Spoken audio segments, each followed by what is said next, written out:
David Koffer, bonjour, bienvenue sur le média Droit Citoyen. Alors on avait envie de vous recevoir parce qu'on a beaucoup de questions à vous poser. On est dans un mouvement en marche où on ne sait justement plus trop où va cette marche. Donc c'était intéressant de vous avoir. Tout d'abord, avant de vous poser de nombreuses questions, votre CV, c'est quoi en gros ? Bonjour Jules Charles, merci de votre invitation. Mon CV en gros, alors j'ai 49 ans, je travaille dans le logement social depuis une vingtaine d'années. Depuis mars de cette année, j'ai l'honneur d'être le maire de la commune de Saint-Romain-les-Ateux. J'ai été élu au premier tour. Et depuis un an, je suis référent de La République En Marche Loire. Ça consiste à quoi d'être référent de En Marche ? Alors référent de La République En Marche Loire, ça consiste à travailler avec l'ensemble des marcheurs ligériens, avec les animateurs, en lien avec les députés, à faire vivre et animer le mouvement dans la Loire. Il y a des réunions, comment ça se passe, la mise en marche, j'ai même envie de vous dire. La mise en marche. On va faire tout un tas de jeux de mots sur ça. Non mais il faut en plus. Puis c'est facile avec En Marche. Non, alors, comment ça fonctionne ? C'est simple, dans la Loire, il y a 16 comités locaux qui fonctionnent, avec à leur tête des animateurs. Et puis là, récemment, on vient de structurer le mouvement, nationalement comme localement, avec des élections, des représentants qui vont siéger à ce qu'on appelle, nous, un comité territorial. Il y a aujourd'hui 78 membres, composés d'adhérents, d'animateurs locaux, des députés, du référent, des maires, qui eux-mêmes ont élu un comité politique qui existe maintenant depuis un mois. Et ce comité politique, nous sommes 15 personnes. Tous les parlementaires y sont, j'y suis, et des représentants, des élus, des adhérents et des animateurs. Et le but, c'est de faire vivre le mouvement à travers différentes réunions. Alors actuellement, avec le Covid, c'est un peu compliqué, donc on fait des réunions Zoom parce qu'on ne peut pas faire autrement. Et puis, c'est de faire vivre donc, le mouvement dans la Loire, de définir une ligne politique, notamment pour les élections départementales et régionales. Mais je pense que vous aurez l'occasion de m'interroger là-dessus. On va revenir sur votre mandat de maire. Vous êtes maire depuis le mois de mars à Saint-Romain-les-Ateux, si je ne dis pas de bêtises. Tout à fait. C'est à la frontière de la Haute-Loire un petit peu, si je... En face de Saint-Romain-les-Ateux, quand on regarde le soleil couchant le soir sur une vue magnifique, on a la Haute-Loire. On a la Haute-Loire et on a la vue sur Malmont. Vous êtes donc maire depuis le mois de mars. Comment ça s'est passé votre élection ? Quel est le projet ? Et comment vous avez vécu aussi d'être élu et puis d'affronter tout de suite cette crise du Covid ? Ça fait beaucoup de questions, je sais, mais... Ça fait beaucoup de questions. Alors déjà, j'avais absolument pas programmé d'être maire de Saint-Romain-les-Ateux.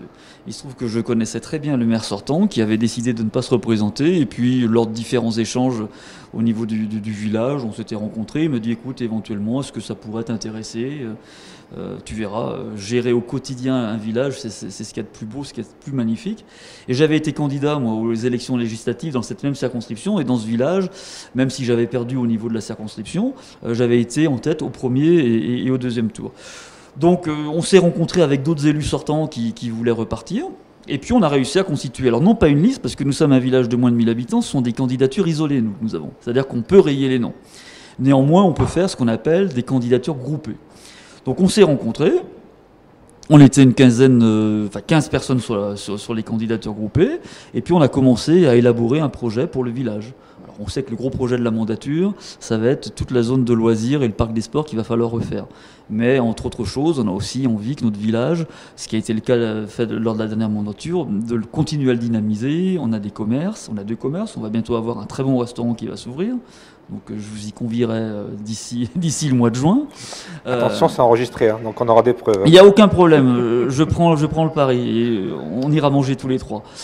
Non, il y a un projet, si vous voulez, notre campagne c'était sur bien vivre ensemble à Saint-Romain-les-Ateux.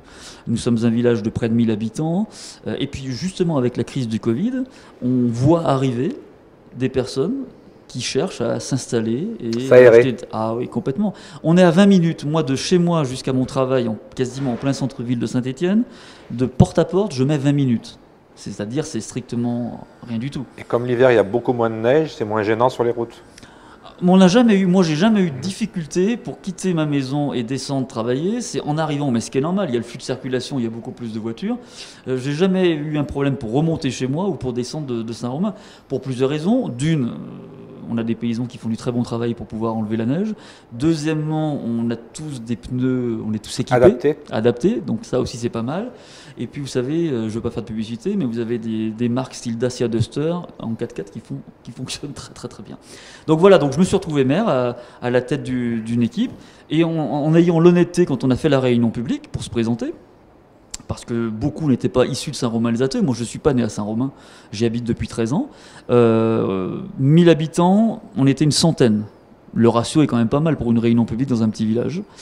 Et je me suis présenté en disant voilà, le projet que nous portons. Si nous sommes élus, je serai maire si le conseil municipal veut bien m'y lire, mais qu'il n'y ait pas de tromperie sur la marchandise. Je ne vais pas mettre en avant mon étiquette politique, mais sachez que j'ai été candidat aux législatives. Depuis avril 2016, je suis marcheur, j'ai soutenu la candidature du président Macron, j'ai été candidat et je suis référent de La République En Marche. Ça n'a visiblement pas posé de problème parce que j'ai été élu avec 87% des voix. Vous en avez parlé, vous l'avez évoqué. Comment vous l'avez vécu cette élection? C'était il y a 3 ans maintenant, les élections législatives. Comment vous l'avez vécu cette défaite presque 99 voix. 99 voix, c'est presque rien, quoi. Bah, c'est presque rien. Surtout si je peux rajouter, on avait l'impression à cette époque-là que n'importe qui avec l'étiquette En Marche gagnait, quoi. Et donc vous, voilà, dans la Loire, vous êtes le seul à pas avoir gagné. Qu'est-ce que vous avez fait? Non, pas le seul. Il y avait aussi Magali Vialon pour 24 voix qui n'avaient pas été élues. Oui, effectivement, avec l'étiquette, on aurait pu passer. Alors, sachant étant quand même que cette circonscription-là, sur les 6, on savait depuis le début que c'était la plus compliquée. Ouais. C'est là où au premier tour, Emmanuel Macron fait son moins bon score et au deuxième tour aussi. Bon, peu importe. Comment je l'ai vécu?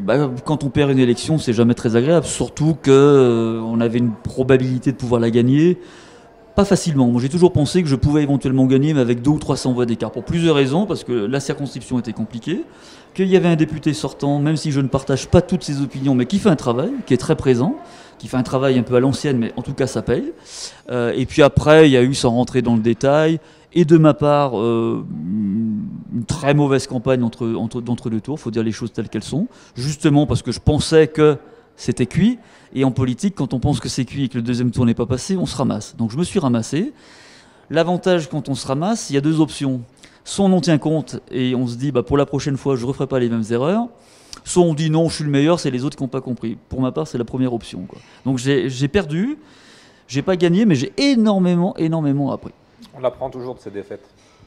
Tout à fait d'accord avec vous.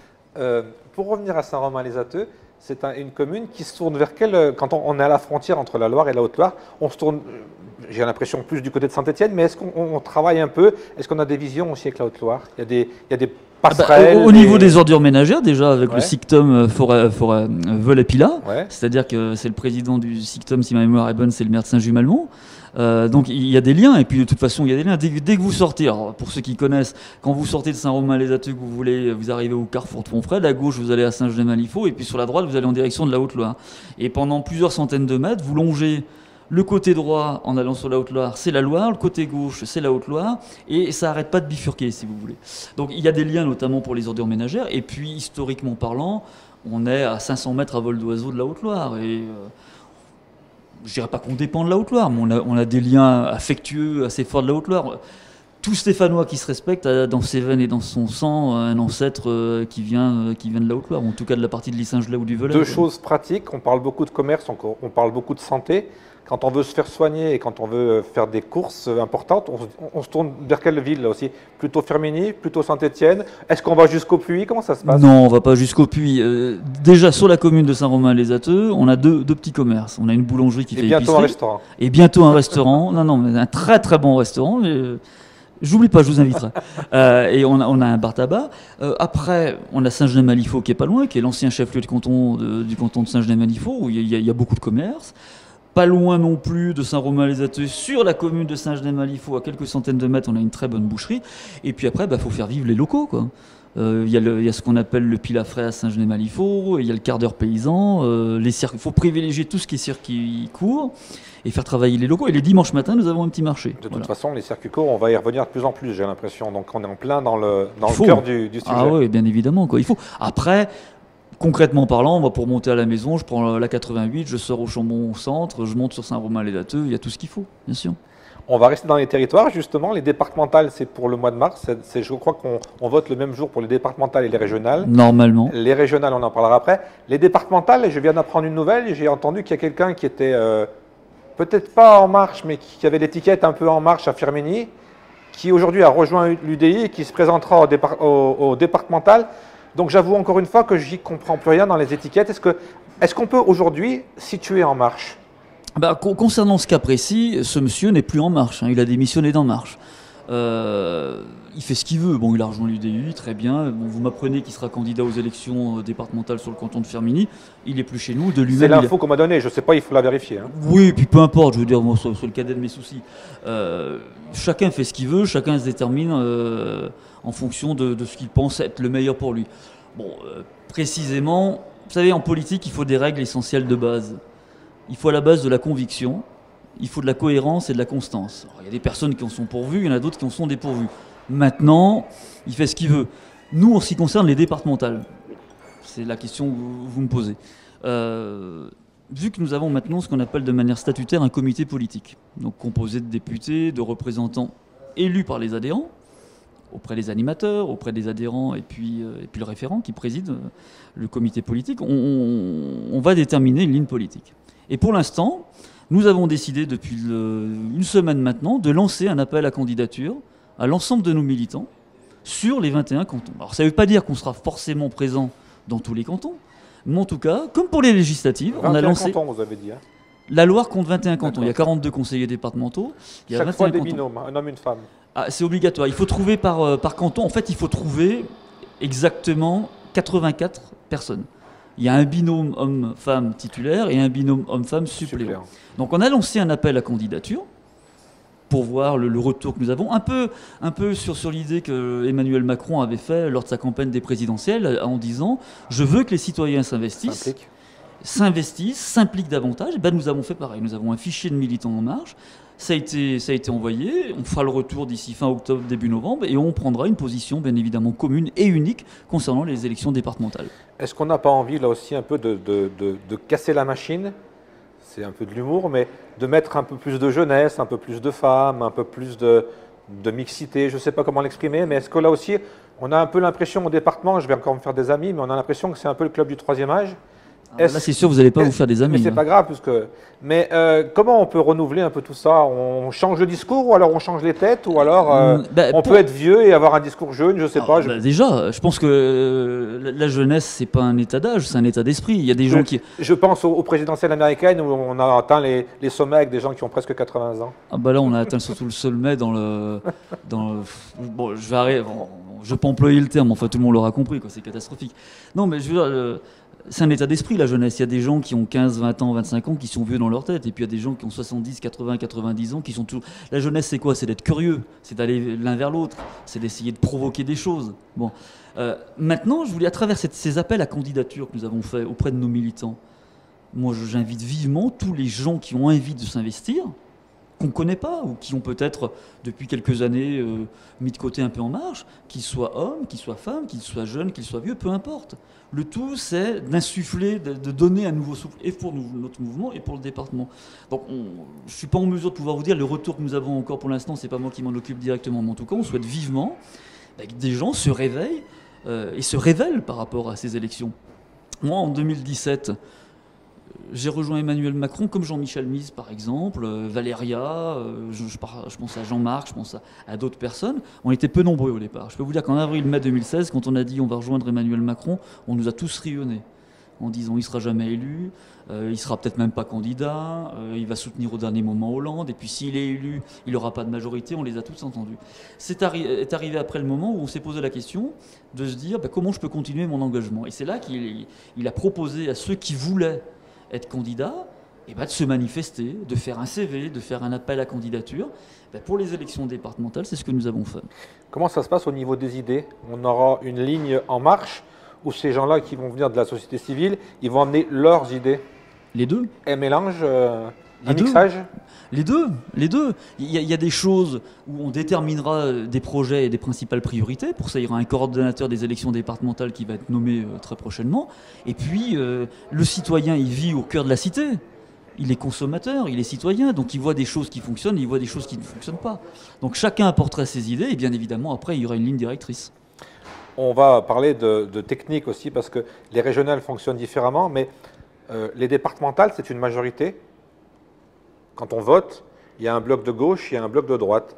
Les gens d'En Marche qui vont être élus, s'il y en a qui sont élus, je vous le souhaite, comment ils vont voter? Suivant les sujets ou alors un coup ils seront à gauche, un coup ils seront à droite? Non, mais j'allais dire, En Marche, depuis sa tradition, c'est de dépasser les clivages Oui, mais c'est politiques. quand même compliqué. On est dans un quand même, on se rend bien compte qu'il y a deux blocs et c'est ou gauche ou droite, quoi. Notamment au conseil départemental. Aujourd'hui, si mes souvenirs sont bons, sur 21 cantons, il y en a 14 dans la majorité départementale. Donc on va dire plutôt classé à droite, même s'il y a des nuances. C'est une région qui a jamais bien basculé, hein. Ah bah, il me semble que le J'ai département... jamais connu la région à gauche, moi. Écoutez, au niveau de la carte électorale, je m'y connais un petit peu, et sauf erreur de ma part, il me semble que le conseil départemental, il y a très très longtemps, n'a jamais été à gauche. Oui, oui, Il y a eu des périodes où ça a failli être. Ça a failli basculer il y a En quelques 2010, années, là, il y a eu En 2010, à deux, pour un trois mois siège, près. pour un siège, ça avait failli être le cas. Peu importe. Après, il y a des majorités qui se construisent sur des projets. Le projet porté par Emmanuel Macron et par En Marche, c'est quoi? C'est de dépasser la gauche ou la droite. S'il y a des projets sur lesquels on peut se réunir, on travaille ensemble. Donc il ne sera pas question de se rassembler automatiquement, soit avec la droite, soit avec la gauche. Encore une fois, En Marche, c'est quoi? C'est et à droite et à gauche. Il n'y a pas des concessions aussi pour avoir un poste de vice-président, pour avoir... Attendez, on n'en est pas là déjà au niveau du conseil départemental. Non, mais on le voit tellement après que... Mais vous avez raison. Et c'est souvent après, c'est trop tard, on les a déjà élus, ces gens-là. Aujourd'hui, au niveau du conseil départemental, on a un conseiller départemental qui a été élu en 2008, réélu en 2015, qui est Jo Ferrara, qui est En Marche, qui est membre du comité politique et qui va être pour nous, au niveau des départementales, quelqu'un qui va nous accompagner énormément. Et on aura besoin de son expertise là-dessus. L'idée qu'on souhaite au niveau des élections départementales, encore une fois, il y a ce vivier, on va puiser dedans, on va voir le retour que nous avons, mais c'est d'exister politiquement au sein du département. Vous voyez, vous venez de citer un exemple qui est quand même frappant. On a un binôme qui était donc Jo Ferrara et Nadia Semache. Oui, mais à l'époque, en 2015, quand ils avaient Tous été les élus, deux En Marche n'existait pas. étaient élus PS, si mes souvenirs sont bons. Oui. Il y en a un qui est En Marche et l'autre qui est maintenant soutien de Gaël Padrillo. Donc vous voyez que dans l'esprit des gens... Et qui était à Génération S il n'y a pas longtemps. Donc c'est très difficile à comprendre. Mais bien sûr. Sans faire de l'humour ou être caricatural, c'est vraiment difficile de comprendre qui vote quoi, comment, quelle est la ligne. Mais vous avez parfaitement raison. Même nous, des moments, on peut s'y perdre. Parce qu'effectivement, Jo Ferrara avait été élu en 2008 sur les anciens cantons avec l'étiquette socialiste et en 2015. Donc c'était la nouvelle création, les nouveaux cantons, avec un découpage et un binôme. Mais à l'époque, Nadia Semache et Jo Ferrara étaient PS. Mais en 2015, En Marche n'existait pas. Tout à fait. En Marche est arrivé en 2016. Jo Ferrara nous a rejoints et Nadia Semache, elle est partie à Génération S. Maintenant, elle est soutien de Gaël Perdriau. Il est évident que je peux comprendre que la grille de la lecture de 2015, elle n'est plus d'actualité aujourd'hui en 2020. On est d'accord aussi. Justement, sur quels alliés vous allez vous fixer? On a récemment vu des gens de la Loire qui viennent de créer un nouveau parti, qui est un parti national, mais qui s'appelle Agir dans la Loire. Il y a le MoDem, il y a l'UDI qui... C'est suivant un peu...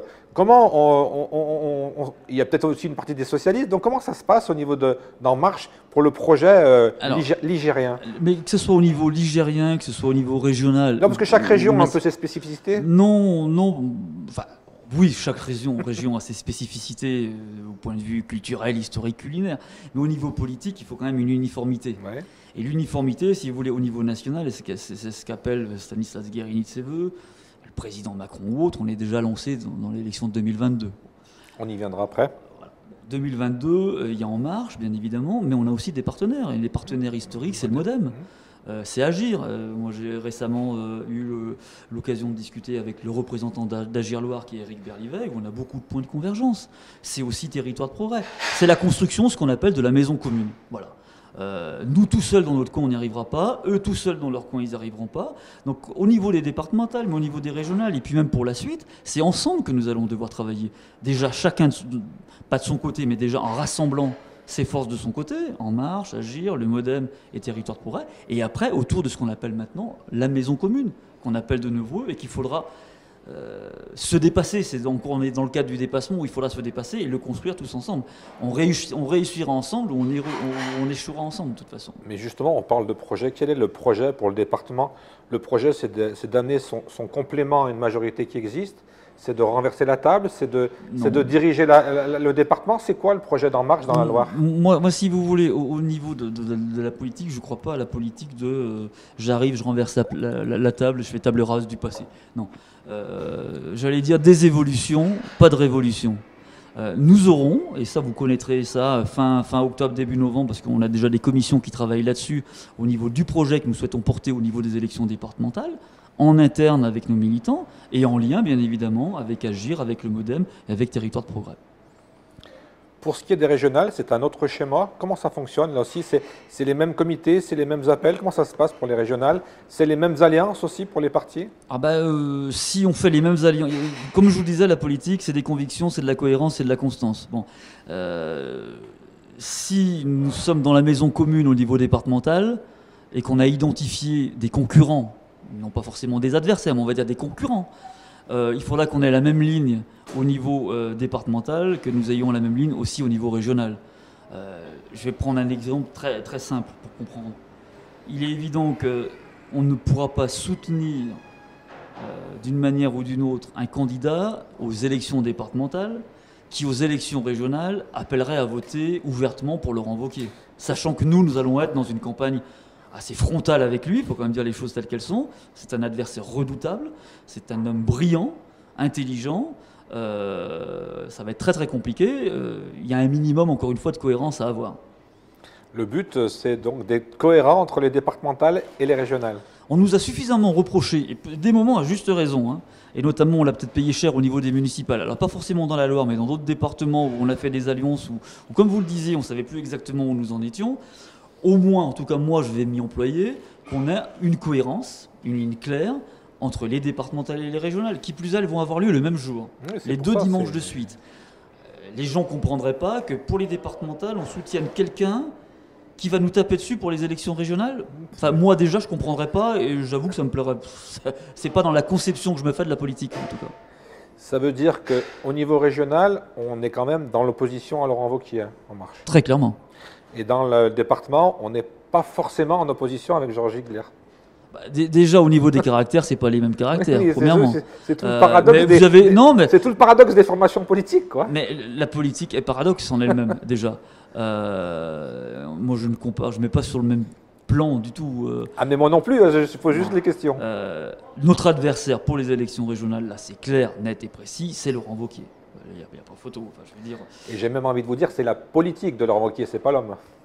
Mais l'homme en tant que tel, non, mais la politique qu'il dégage est le politique, pas l'être humain. Moi, je ne le connais pas, je ne l'ai jamais rencontré. Mais bon, c'est quelqu'un qui, depuis des années et des années, s'inscrit dans un registre d'anti-macronisme primaire. C'est son droit, c'est sa ligne politique. Je nous verrais mal, nous, si vous voulez, en termes de cohérence, soutenir ou appeler à voter pour quelqu'un au niveau d'une élection départementale, alors que l'autre personne appellera à voter pour Laurent Wauquiez. Le projet des régionales, on l'aura quand chez En Marche? C'est pareil, ça va être fin octobre, début novembre. Il y a des groupes de travail qui sont en place au niveau des commissions thématiques. Dans un petit mois, on aura un éclaircissement sur les élections départementales dans la Loire et les élections régionales. Dernière question technique sur ce qui est des départementales. On a vraiment l'impression aujourd'hui, c'est pas même qu'une impression, que le département, ça se vide de ses compétences et c'est maintenant les métropoles qui gèrent. Est-ce que ça vaut la peine encore aujourd'hui d'élire des gens au département? Est-ce qu'on ne devrait pas supprimer définitivement le département? Ça c'est un vieux débat. C'est la même question que pour le Sénat d'ailleurs. Oui. Pour le Sénat, je serais éventuellement pour le Sénat, je n'apporterai pas le même discours. Non, le département, notamment dans la Loire, alors je ne dis pas, il y a d'autres départements effectivement où il y a des aires urbaines très très importantes, on peut légitimement s'interroger. C'est ce qui s'est passé dans le Rhône, hein. Il y a eu la création du Nouveau Rhône et puis il y a les compétences métropolitaines qui sont revenues. Dans notre département, je pense qu'il est important d'avoir une structure départementale, ne serait-ce pour la proximité. Moi, par exemple, je suis dans le canton du Pilat, et dans le canton du Pilat, il y a deux communautés de communes. Il y a les Monts du Pilat, il y a le Pilat rhodanien, c'est pas Saint-Étienne Métropole, même s'il y a des liens, bien évidemment, notamment avec le parc naturel régional du Pilat. Mais je ne suis pas à défendre corps et âme le département, mais viscéralement parlant, j'y suis très attaché. Je pense que le département a de longues vies devant lui.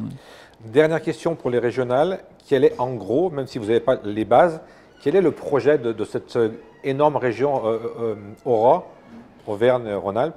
Quel est le projet d'En Marche? On veut faire quoi? On veut reproduire ce qui se passe au niveau national, ou alors on va décliner un projet différent? Il y aura une idée force, je veux dire, de ce qui nous accompagne depuis 2016 et depuis 2017 avec Emmanuel Macron, mais nous sommes sur une spécificité locale. C'est une grosse région, Auvergne-Rhône-Alpes. Oui, c'est une des plus grosses. C'est une des plus grosses régions. C'est une des plus grosses d'Europe d'ailleurs. Elle fait partie, je crois, que dans les 8, je crois. Dans les 8 premières.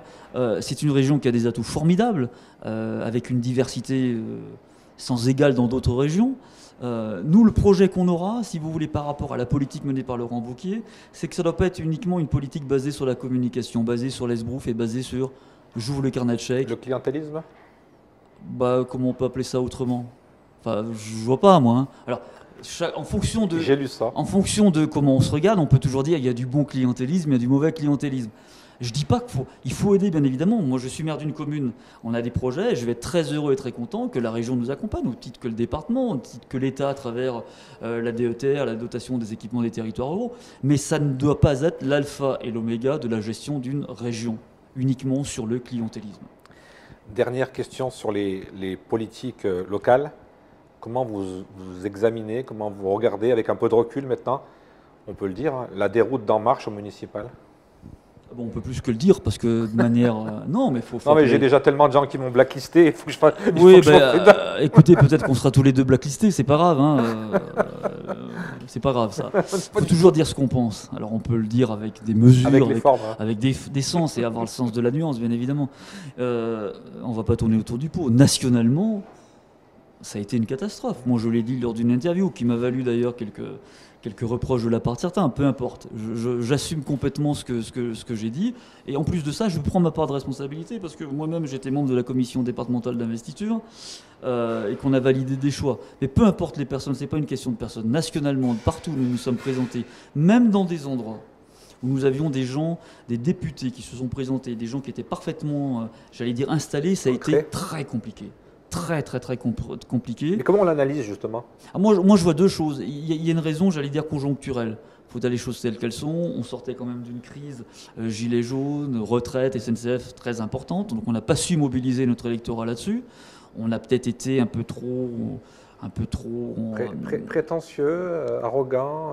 À une période, oui, je pense, oui. L'objectif était bon, mais la méthode n'était pas forcément toujours la bonne. Et on a pu apparaître. Manque d'explication. Manque d'explication, puis on a pu aussi apparaître un peu peut-être présomptueux, un peu arrogant, ça je veux bien le reconnaître. Donc il y a une raison, j'allais dire conjoncturelle, où la situation pour tout mouvement politique qui défend, enfin qui est au gouvernement, c'est toujours très compliqué. Hein. Regardez les échéances municipales en 2014, le Parti Socialiste, notamment à Saint-Étienne, dans la Loire, ils avaient perdu toutes les grandes villes qu'ils avaient gagnées en 2008, alors que Sarkozy était au pouvoir. Bon. Il y a un basculement. C'est le fameux bloc gauche-droite, ça avait commencé qui bascule dans un sens ou dans l'autre chaque fois. Vous êtes un féru de politique, vous savez comme moi que ça avait commencé en 1977 déjà, hein, où il y avait eu un vote. En 83, la gauche arrive au pouvoir, la gauche perd beaucoup de villes. Il n'y a que 89 où c'était un petit peu différent. Donc il y a des raisons conjoncturelles et puis des raisons structurelles. En Marche n'existait pas en 2014, donc nous avions quasiment aucun élu sortant. Et un ancrage politique territorial, ça ne se fait pas du jour au lendemain. Ça prend beaucoup de temps. Sachant que nous, En Marche, a été fait, si vous voulez, d'une manière, on a commencé par le sommet. On gagne l'élection, Macron gagne l'élection présidentielle avec l'aide des marcheurs quand même. Et puis après les législatives, maintenant il faut, alors les municipales, comme vous le dites à juste raison, ça s'est très mal passé pour être poli et pour avoir un propos nuancé. Il ne faut pas que nous fassions la même erreur au niveau des élections départementales et régionales, parce que maintenant, la ligne de mire, c'est quand même mai 2022. Quand on va parler de Saint-Étienne. Hein. Moi, je l'ai interviewé. Hein. On va parler de Patrick Révelli, qui a fait un score qui était, j'aurais pensé beaucoup plus haut. Est-ce qu'on quand on est comité, justement, vous me parlez que vous étiez à la tête du comité, est-ce qu'on n'a pas fait des erreurs aussi? On a fait, je ne veux pas parler de casting, mais est-ce qu'on n'a pas mal coaché les gens? Est-ce qu'on n'a pas aussi mal expliqué? Parce que quand on est représentant du parti En Marche, qu'on ne le dit pas, déjà toute la campagne, on ne dit pas qu'on est d'En Marche, c'est déjà rigolo. Et quand on fait 4%, il n'y a forcément pas qu'une seule personne qui a fait des erreurs. Mais on en parlait, vous me parliez des municipales, c'est un échec collectif. Ouais. Et moi, je m'inscris dedans. Mais qu'est-ce qui n'a pas fonctionné? Alors, on n'a pas l'analyse avec le temps? On a eu j'allais dire, des explications entre nous. Bon, effectivement, quand vous faites 4,7%, c'est que pour le moins, il n'y a pas grand-chose qui a fonctionné. Bon. Après, il n'y a pas que des raisons humaines. Je vous dis, il y avait des raisons conjoncturelles au niveau. Il y a eu le Covid, hein, de toute façon. Voilà, puis bon, mais déjà le résultat du premier tour, effectivement, la veille, il y a déjà des mesures qui avaient été prises. Le tout, si vous voulez, moi je ne veux pas jeter l'anathème ou la faute sur tel ou tel. On s'est planté. Mais quand je dis on s'est planté, c'est pas qu'à Saint-Étienne, c'est un peu nationalement, si vous voulez, par rapport à ces élections. On les a mal appréhendées, on les a mal préparées. Il y a certainement eu des erreurs stratégiques. Moi, je pense que j'ai jamais eu, si vous voulez, la République En Marche honteuse. C'est bien ça. Il y en a qui... Voilà. En début d'interview, on parlait de Saint-Romain-les-Ateliers. Certes, sur les candidatures individuelles, il n'y avait pas marqué David Coffey, République En Marche. Mais dans le village, vous savez, dans un petit village, tout le monde se connaît. Donc tout le monde savait que j'étais un macroniste, comme ils disent chez moi. Bon, ça ne m'a pas empêché d'être élu. Est-ce qu'aujourd'hui, j'ai presque envie de vous dire, aujourd'hui, avec humour bien sûr, c'est pas un vilain mot d'être macroniste aujourd'hui, parce qu'on a l'impression que tout le monde vous tombe dessus. Non, mais quand on fait de la politique, on sait très bien qu'il y a beaucoup de gens, et notamment quand vous êtes au pouvoir, quand le parti auquel que je représente aujourd'hui est au pouvoir, il est évident qu'on prend que des coups. Et si on ne veut pas prendre de coups, il y a une chose qui est simple. On ne fait pas de politique, on reste chez soi. Et on critique. Et on critique, Yaka, Faucon ou autre. Moi, c'est pas ma conception de la vie en général, et encore moins de la politique. Je suis macroniste, moi, ou En Marche, ou... mais d'un point de vue politique, hein, je suis pas non plus, c'est pas la macromania, hein, ça m'intéresse absolument pas ça. Moi, je crois en l'homme parce qu'il porte un projet auquel je crois. Mais les idées sont portées par des hommes. Et je pense qu'on a quand même, quand je regarde dans le monde entier un peu les dirigeants, je me dis, même si certains peuvent le critiquer, des moments à juste raison, à juste titre, on a quand même du lourd, hein, pour dire. Moi, je suis En Marche depuis 2016 et je suis fier d'être En Marche. Je n'ai pas encore une fois la République En Marche honteuse. Avant de passer au plan de relance et de l'économie, ce qui va arriver dans les mois qui viennent, juste un détail encore une fois technique. On a parlé des municipales et des candidats, les mauvais castings, les bons castings. Comment ça se passe au niveau des députés? Est-ce que quand on est député, on est reconduit automatiquement ou alors il va y avoir aussi des comités pour les prochaines investitures, même si c'est dans 2 ans? Est-ce que déjà on y pense? Est-ce que déjà il y a des règles ou alors là aussi on invente puisqu'on est en marche? Mais si on invente pour aller dans le bien, c'est bien. Là, je vais vous faire une réponse qui ne va pas vous satisfaire. Moi, je suis préoccupé pour l'instant, c'est à la préparation des élections départementales et des élections régionales. Vous n'êtes pas sans savoir que les élections législatives auront lieu après les élections présidentielles. Donc on va prendre les choses dans l'ordre. Il y a 4 échéances importantes qui sont devant nous. Il y a mars 2021 avec des élections locales. Il y aura avril et mai 2022 avec l'élection présidentielle, en souhaitant que le président se représente, qu'il soit élu. À l'issue, au mois de juin, il y aura des élections législatives, donc on va prendre les choses tranquillement, sereinement dans l'ordre. Alors, en clin d'œil, est-ce que vous serez de retour candidat aux élections pour la députation dans 2 ans? Je vais vous dire, pour l'instant, je suis maire depuis quelques mois et le mandat de maire, il est chouette. Ouais. C'est un mandat qui est magnifique. Il est beau, ce mandat. Vous me le conseillez? Ah, mais je le conseille à plein de personnes de s'investir. Parce que là, vous êtes là pour le coup, vous savez, d'un côté, de faire un peu de la politique, on va dire, à un niveau local. Alors, on a des réunions nationales ou régionales, c'est bien, ça vous permet d'avoir des objectifs, ça vous permet d'avoir des idées. Mais sur le concret, sur le terrain, dans une petite mairie où il y a 1000 habitants, où il faut soi-même payer de sa personne avec une équipe autour de soi. Quand quelqu'un vient vous voir lors de vos permanences le samedi matin en mairie, vous ne lui sortez pas des grands mots, des grands trucs. Oui, c'est du concret. Il faut appliquer. Donc pour l'instant, et à ce jour, le mandat de maire me plaît énormément et me satisfait. Maintenant, je ne me fixe aucun objectif et je vis au jour le jour. Je ne sais pas de quoi demain sera fait. Vous savez, en 2017, quand je suis arrivé en marche en avril 2016, je ne pensais pas, 2 mois avant l'élection législative, que d'une part j'allais candidater et deuxièmement que je serais retenu pour être candidat. Là pour l'instant je vous dis départemental et régional. On a évoqué au départ de cet entretien le Covid. On est dans un grand plan de relance. Alors j'ai lu beaucoup de choses et il y a beaucoup de gens qui critiquent, il y a beaucoup de gens qui ne sont pas satisfaits. Comment vous voyez les choses? Comment vous voyez l'avenir en tant que maire, en tant qu'élu En Marche, en tant que représentant En Marche? Comment vous avez analysé ce plan de relance? Alors, le plan de relance, c'est un plan sur 2 ans. C'est 100 milliards d'euros, dont 40% par l'Europe, avec 3 thématiques. Il y a la transition énergétique, il y a tout ce qui est innovation, il y a tout ce qui est cohésion. C'est 4 fois plus, pour avoir en mémoire quand même la grande crise de 2008, c'est 4 fois plus d'argent qui sont mobilisés là-dessus. Alors bien évidemment, on peut toujours trouver que c'est pas assez. On peut toujours trouver qu'on pourrait faire mieux. Néanmoins, mobiliser autant de sommes pour une période de 2 ans sur des choses très très importantes, je ne vois pas vraiment ce qu'on a. On peut toujours faire mieux, mais enfin, il y a quand même quand on met 30 milliards d'euros sur la transition énergétique, c'est 3 fois plus que ce que réclamaient les Verts. Bon, visiblement, ça ne les satisfait pas. Bon, peu importe, on n'est pas là forcément pour les satisfaire eux. Mais je peux comprendre aussi, si vous voulez, qu'on trouve que ça ne va jamais assez vite, que ça ne va jamais assez loin. Il y a des contraintes budgétaires.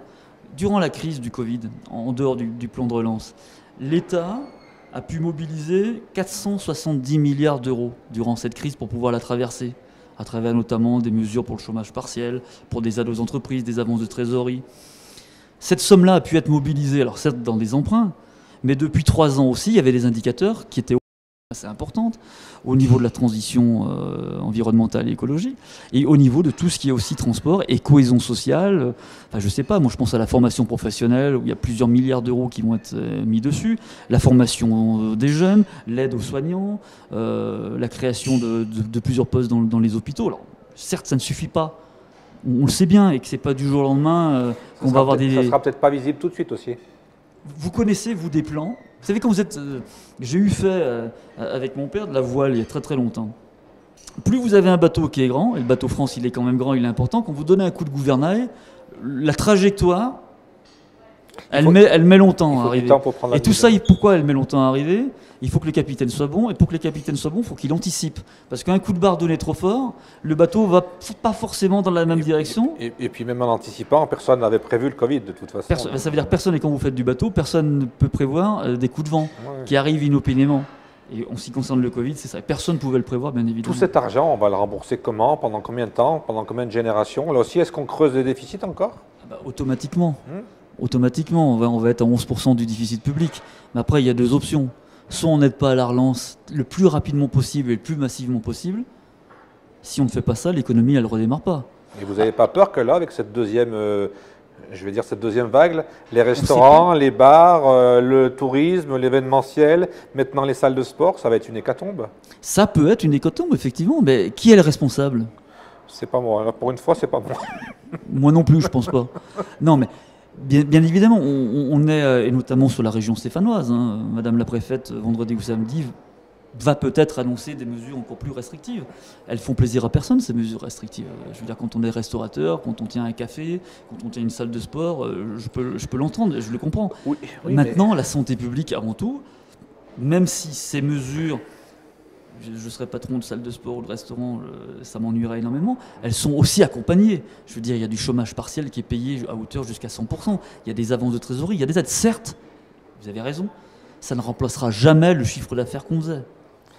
Quand on dit gouverner, c'est prévoir, on a l'impression que depuis des décennies, on supprime des lits d'hôpitaux, des soignants, des soignants. Est-ce que c'est pas là qu'il faut mettre un grand coup et aider? Parce que j'ai l'impression qu'on met du rouge parce qu'on n'a pas assez de lits d'hôpitaux. J'ai noté qu'il y avait 327 lits d'hôpitaux de réanimation dans la Loire.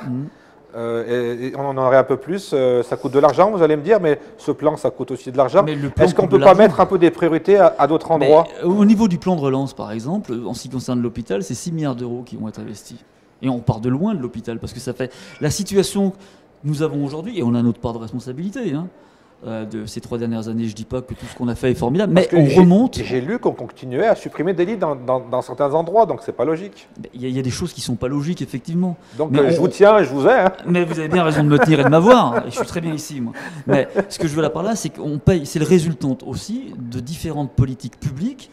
C'est pas pour se dédouaner, mais qui remontent de décennies et décennies. Et effectivement, il y a eu des erreurs. Au niveau des services publics, par exemple, moi je suis maire d'une commune rurale. On a vu ces dernières années, effectivement, un service public disparaître. Le service public, certes, il ne doit pas coûter de l'argent énormément, mais il ne doit pas être non plus que rentable. Donc c'est toutes des questions, et notamment avec, vous savez, avec le Covid, on peut se les poser, mais comme on se les était posées aussi quand il y a eu la crise des Gilets jaunes, qui a été révélateur finalement, parce que personne ne l'a vu venir non plus, un peu comme le Covid, même s'il y avait des choses qui traînaient depuis très longtemps, mais on ne savait pas le degré des... Oui, mais on ne savait pas le degré d'explosion et jusqu'où ça pouvait aller. En tout cas, je parle des premiers, du tout début de cette crise-là. Donc aujourd'hui, il y a un plan massif pour l'hôpital. Il y a eu aussi au niveau de ce qu'on appelle du Ségur de la santé des augmentations de salaire qui étaient demandées depuis longtemps. Mais il est évident que même si on met beaucoup d'argent d'un coup, encore une fois, ça ne va pas tomber tout cuit aujourd'hui pour notamment des créations de postes d'infirmiers ou de médecins. Le numerus clausus, par exemple, qui a été supprimé, qui disait que par an en France, il y avait tant de médecins. Il faut 10-12 ans à peu près pour former un médecin. Je ne sais pas exactement. Donc même si ça a été supprimé il y a un an, je crois, on verra les effets que dans 10 ans. Donc vous voyez, il y a des choses où on peut intervenir et réagir très rapidement, et puis il y en a d'autres, il faut beaucoup plus de temps. Mais ça me fait plaisir d'entendre une phrase que j'ai dite depuis des années.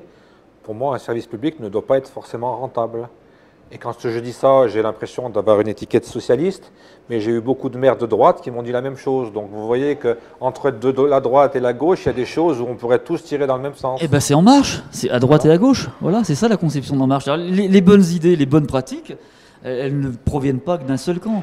Mais au niveau du service public, bien évidemment, la logique qui a voulu pendant des années et des années de la réduction forte et massive, sous tous les gouvernements. Hein. Oui, mais c'est tous les gouvernements. Tous les gouvernements gauche-droite. Hein. Voilà, on s'en rend compte. On se rend compte aujourd'hui. Il y a peut-être des secteurs où ça pouvait être justifié et finalement ça n'a pas porté trop à confusion ou à difficulté. Puis il y a d'autres endroits, nous on s'est rendu compte que l'absence de services publics, notamment en zone rurale et notamment aussi dans les quartiers sensibles, on voit les effets dévastateurs aujourd'hui. Là aussi, vous parlez des quartiers sensibles, on a l'impression, je ne sais pas si c'est de la délinquance, de l'incivilité, il y a tout un tas de sujets. Là aussi, comment on peut se remettre dans le bon sens? Est-ce qu'on a une idée, ou alors là aussi on a des plans sur 10 ans, 20 ans? Parce qu'on a toujours vu des plans depuis, je crois, depuis Mitterrand, depuis les années 80, il y a des plans pour les banlieues, il y a des plans pour plein de choses, et finalement, même si c'est 10 ans, vous voyez, on est au bout de 40 ans, on ne voit toujours pas le résultat. Des plans, ça a commencé. Alors, je sais bien qu'il faut tirer des plans sur la comète, mais la comète, elle est pas mais il faut l'attraper, la comète. La comète n'est pas encore ouverte à Saint-Étienne. Voilà, et puis, ça serait bien et puis la comète, c'est bien de la voir, puis de pouvoir l'attraper, c'est bien aussi. Quoi. Le souvenir que j'ai, moi j'avais 11 ans ou 12 ans, où les premiers, quand il y a eu les premières difficultés dans les banlieues. C'est au début des années 80. C'est au début des années 80, et un grand plan massif d'investissement, voilà, un grand plan massif d'investissement, notamment sur Saint-Étienne. Il avait commencé en 1983, quand il y avait eu une visite surprise de François Mitterrand, qui était président de la République à la muraille de Chine, où là on avait commencé, la société, les gouvernements de l'époque avaient commencé. On a dépensé des millions pour rénover pour quelque chose qu'on a détruit quelques années plus tard. Mais on a fait l'incohérence totale du système français. Des conneries. On a fait des conneries. On l'a rénové pour détruire dans des années après parce qu'on se rendait compte que parce que ça venait aussi, si vous voulez, il fallait décentraliser. C'est quand même les acteurs de terrain qui connaissent mieux que quiconque ce qu'il faut faire ou pas. En ce qui concerne les quartiers, les cités, il y a eu beaucoup de plans qui ont été faits. Au niveau de l'aménagement, il y a quand même l'ANRU. Hein. L'ANRU, c'est des milliards et des milliards d'euros, notamment des quartiers à Saint-Étienne en ont bénéficié, et c'est tant mieux. Après, au niveau, si votre question était au niveau de la délinquance, au niveau de l'insécurité ou autre... Et l'incivilité? Et les incivilités, on voit ces dernières années, mais c'est à l'échelle mondiale, et c'est pour tout le monde, qu'il y a une montée en puissance de la violence. Alors, quelles en sont les raisons? Elles sont multiples. Moi, je le vois au niveau professionnel, travaillant dans le logement social, le bien vivre ensemble, on n'en parle même plus maintenant. On essaye de parler du vivre ensemble, ce qui n'est pas toujours évident, ce qui est assez compliqué. Donc les causes, elles sont multifactorielles, ça c'est évident. Il y a certainement eu de la part de certains gouvernements, et peut-être de nous tous aussi, un déni, un peu d'angélisme. On n'a pas voulu, dans le cadre du déni, voulu voir les choses en face, et peut-être dire tout simplement la vérité. Et puis trop de grands ensembles. Ces immenses bars... Alors, il faut savoir que ces grands ensembles aussi, dans les années 50-60, quand ça a été construit, c'est qu'il y avait une demande très très très importante, et qu'à l'époque... Je connais toute l'histoire, mais... on ne regardait pas... C'est plus adapté aujourd'hui. Mais bien sûr, c'est plus adapté. D'ailleurs, regardez au niveau des logements, que ce soit les bailleurs sociaux, hein, qu'ils soient publics ou privés, je peux vous dire qu'en termes de qualité résidentialisée que nous faisons, c'est des petits ensembles maintenant. Hein. Et les normes, on est même au-delà des normes en termes de qualité phonique et environnementale. Dernière question avant de vous libérer. Un point essentiel aussi dans la vie actuelle, on s'en rend compte tous les jours parce que ça a beaucoup évolué. On a eu le sujet pendant des mois et même des années à Saint-Étienne sur le style. Le commerce, c'est quoi l'avenir du commerce aujourd'hui? Dans les idées en marche, comment on voit ça? Parce qu'on se rend compte que les hypermarchés, ils sont en train de sombrer un peu. Il y a beaucoup de grands distributeurs qui sont en difficulté. Là, j'ai été encore surpris, on voit qu'il y a un distributeur belge qui arrive à Saint-Étienne, donc il y a encore de la place pour des enseignes. Comment on a la réflexion du commerce dans l'avenir entre les petits restaurants qui vont ouvrir, beaucoup qui vont fermer, parce qu'on peut aussi dire un mot sur tous ces restaurateurs qui vont être obligés de fermer. Comment on voit l'avenir du commerce en France, et puisqu'on est à Saint-Étienne et dans la région stéphanoise, comment vous voyez l'avenir en tant qu'élu et en tant que référent en marche? Moi en tant que... Votre analyse politicienne. En tant qu'élu, en tant que référent, mais en tant que citoyen, si vous voulez, c'est-à-dire consommateur. Bon. Je pense que tout le monde peut avoir sa place. Moi, je ne suis pas pour l'exclusive. Ça ne veut rien dire que faire que de la proximité ou des grands centres commerciaux. On parle encore de mixité, là. Mais c'est, encore une fois, c'est comme pour tout, c'est de trouver le bon équilibre. Le juste milieu. Le juste milieu. Alors bien évidemment, les quand bonnes vous paroles essayez... des anciens.